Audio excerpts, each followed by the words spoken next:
చంద్రబాబు నీచ రాజకీయాలకు కలియుగ దైవం తిరుమల శ్రీ వెంకటేశ్వర స్వామి వారి దేవస్థానం విశిష్టతను లడ్డూ ప్రసాదం పవిత్రతకు భంగం కలిగించి ప్రపంచ వ్యాప్తంగా ఉన్న సుమారు 125 కోట్ల హిందువుల మనోభావాలు దెబ్బతీసి తన స్వార్థ రాజకీయాలకు శ్రీవారిని వాడుకున్న అవకాశవాది చంద్రబాబు అని వైఎస్ఆర్ సేవాదళ్ రాష్ట్ర ప్రధాన కార్యదర్శి పార్టీ సీనియర్ నాయకులు ఒమ్మి రఘురాం అన్నారు. మాజీ ముఖ్యమంత్రి వైఎస్ జగన్మోహన్ రెడ్డి పిలుపు మేరకు చంద్రబాబు ఆధ్వర్యంలో కూటమి పాపపు పాలన ప్రక్షాళనకు జగ్గంపేట శ్రీ వెంకటేశ్వర స్వామి వారి దేవస్థానం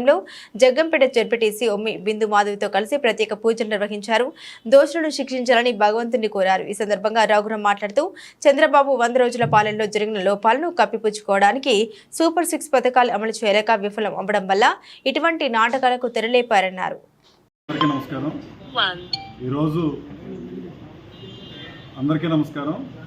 ఈరోజు జగ్గంపేట వెంకటేశ్వర స్వామి దేవస్థానంలో అలాగే రాజగోపాల స్వామి దేవస్థానంలో ఈరోజు రాష్ట్రంలో జరుగుతున్న మరి ముఖ్యంగా తిరుమల తిరుపతి దేవస్థానానికి సంబంధించి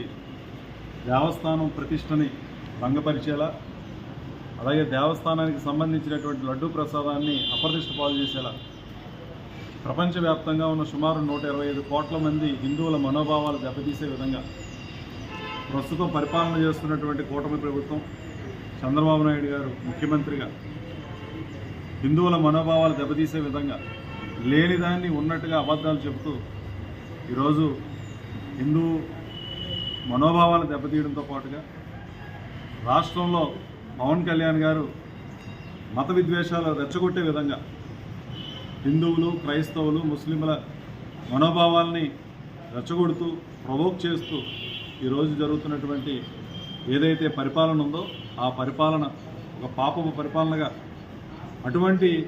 కూటమి ప్రభుత్వ పరిపాలన ప్రక్షాళన జరగాలన్న ఆలోచనతో గౌరవ మాజీ ముఖ్యమంత్రి వర్యులు జగన్మోహన్ రెడ్డి గారి పిలుపు మేరకు ఈరోజు జగ్గంపేట నియోజకవర్గ కేంద్రంలో వెంకటేశ్వర స్వామి దేవస్థానంలో ప్రత్యేకమైనటువంటి పూజలు నిర్వహించి ఏదైతే ఈరోజు అబద్ధపు ప్రచారం జరుగుతుందో దాంట్లో వాస్తవాలు నిగ్గుతేల్చాలని ఆ వెంకటేశ్వర స్వామిని ప్రార్థించడం జరిగింది. ఇందులో భాగంగా ఈరోజు ఈ కార్యక్రమంలో పాల్గొన్నటువంటి ప్రతి ఒక్కరికి పేరు పేరున ప్రత్యేకమైనటువంటి కృతజ్ఞతలు ధన్యవాదాలు తెలియజేస్తూ ఈరోజు ఎన్నో రకాలైనటువంటి అబద్ధాలు